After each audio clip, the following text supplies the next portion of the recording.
or not they're from the original text. This is one. These are the verses that were just read, other than verse 12, are questionable whether or not they were in the original writing, which would be the writing that John did himself.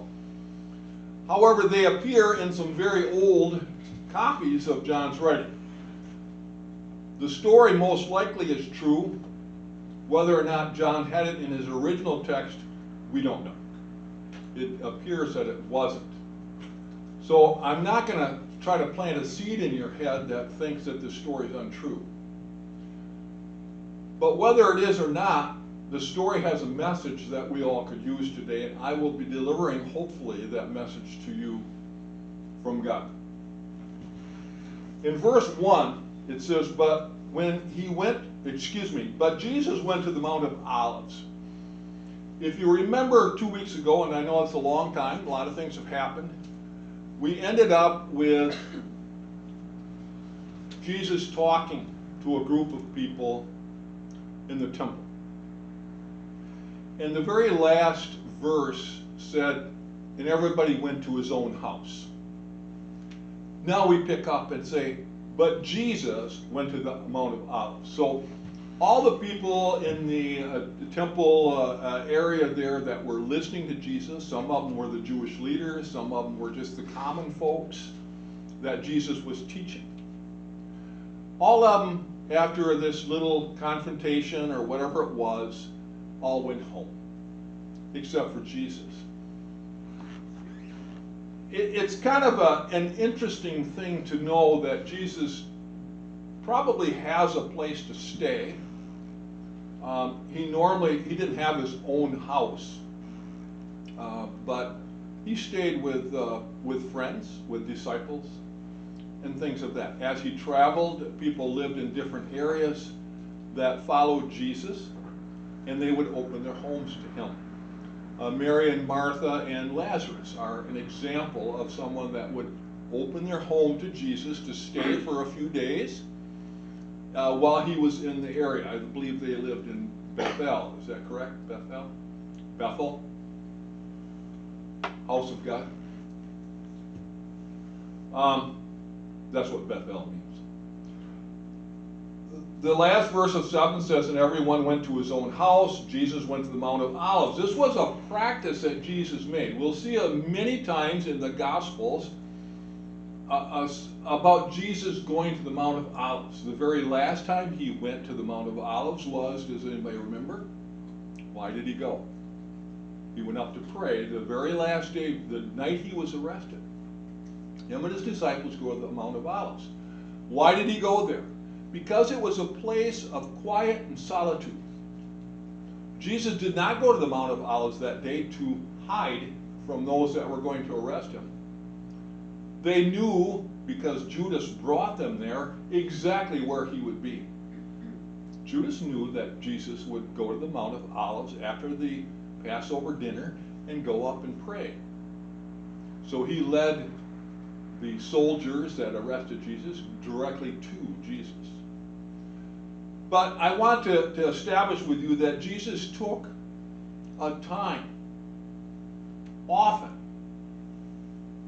at the Mount of Olives, but other places. You'll see where he goes in solitude. When he fed the 5,000, what is the last thing he does after he feeds everybody?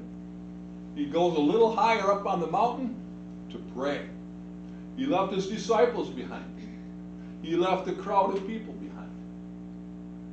We need to do the same thing. Jesus sets an example for us. We need to establish a Mount of Olives where we feel comfortable to sit down in our little solitude, just ourselves, and God, and pray. It doesn't do you any good to email me and tell me all the problems that you have. Now, I want you to do that, or call me. I'm not saying don't do that. But there's a place higher than I am. Unbelievable, isn't it, that there's something higher than me? And that's God. And I'm just being facetious. I am not setting myself up between you and God. I'm not that guy. I'm going to ignore that anybody said. This is a place where Jesus often went to pray. You'll see it often in the scriptures. Verse 2, the first part says, now early in the morning he came again into the temple, and all the people came to him. Notice that all the people, and when I mentioned this a few weeks ago, if we talk about the Jews, who are we talking about? Does anybody remember? Jewish leaders. Who? The Pharisees, the Jewish leaders. The Jewish leaders, exactly. You listened. Man, you get gold star right there. Remember that? Did you guys have that when you were kids? You got the gold star on your forehead? Man, I remember that, like kindergarten, first grade. Woo, look at. Go home. Mom! What? Gold star. It fell off when I ran home. Yeah, right, you got a gold star. Yeah, okay. All the people. See, now we're not talking about the Jewish leaders, are we? It doesn't say the Jews. It says the people. That always is a distinction between the common people, the non-Jewish leaders, or I guess that's the best way to say it. They gather around Jesus early in the morning, and Jesus, again, he jumps from the frying pan into the fire, doesn't he? Now, he knows, and a lot of people know, some of the people there in that group of people that he's now teaching, know that Jesus has an arrest warrant out on him, okay? And that the Jewish leaders want to kill him. People know that they want to kill him. But Jesus goes right into the temple again the following day. He fears nothing. He knows it's not his time, so maybe that fear is no big deal. But trust me, as a human being, if I had an arrest warrant out for me, I don't think that I would walk into the sheriff's office and say, anybody know what time it is? I just am not that courageous of a person.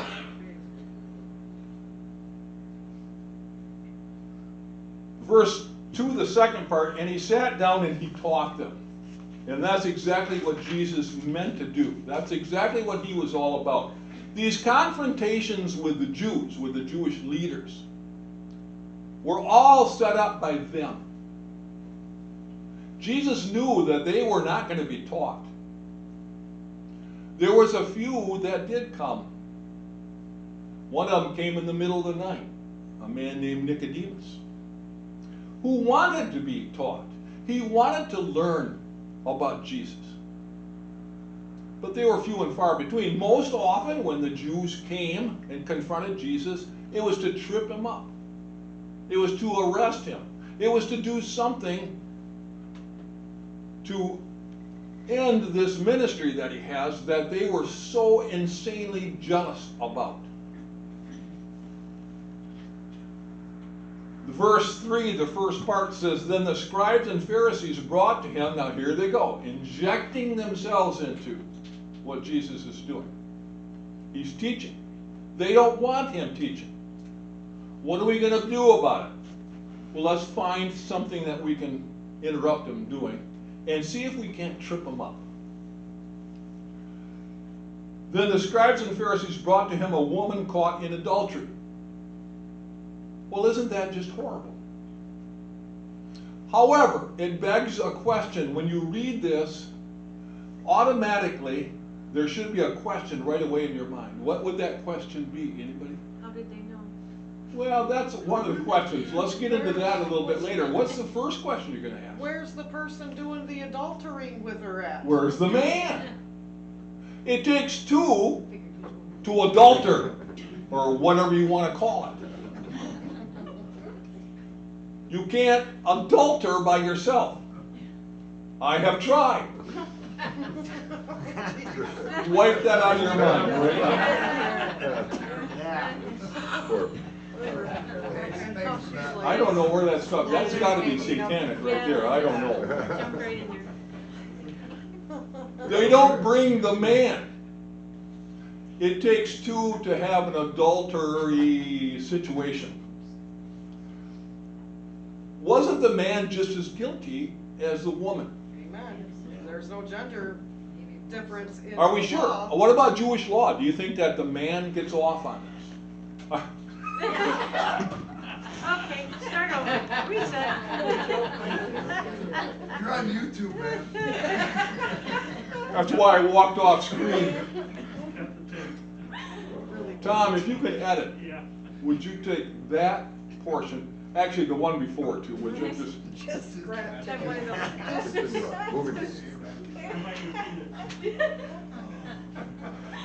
I don't even know how to phrase it anymore. All right, let's move on. You know what I'm talking about.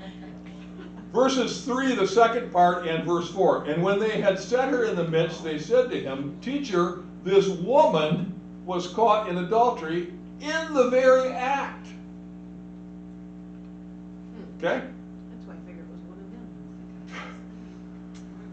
Good one, I didn't think of that. Would you stop? Who's preaching this message? You want to come up here and teach Nope, for a while? nope. If she was caught in the very act of adultery. See, it's not before the fact, like she's soliciting. It's not after the fact, like she's running through the alleyway, sneaking off from an encounter. She's caught in the very act. For that to be possible, there had to be two people